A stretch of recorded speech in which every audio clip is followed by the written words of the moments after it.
शुरू करती हूँ अल्लाह के नाम से जो बड़ा मेहरबान और निहायत रहम करने वाला है।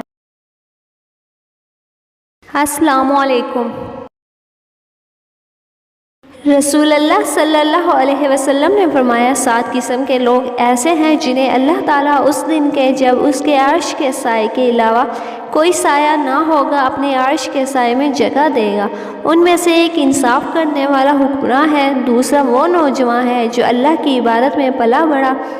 तीसरा वो शख्स है जिसका दिल मस्जिद में लगा हुआ हो, चौथा वो 2 आदमी जिन्होंने सिर्फ अल्लाह की रज़ा के लिए एक दूसरे के साथ मोहब्बत की, उसी के वास्ते जमा होते हैं और उसी के वास्ते अलग होते हैं, पाँचवा वो आदमी जो तन्हाई में अल्लाह का जिक्र करे और अज़ाब इलाही के खौफ में आंसू बहाए, छठा वो आदमी जिसे खूबसूरत औरत गुनाह की दावत दे लेकिन वो कहे कि मुझे अल्लाह का खौफ है, सातवां वो आदमी जिसने कोई सदका किया तो उसे छुपाए यहाँ तक कि उसके बाएं हाथ को भी ना पता चले कि दाएं हाथ ने क्या खर्च किया।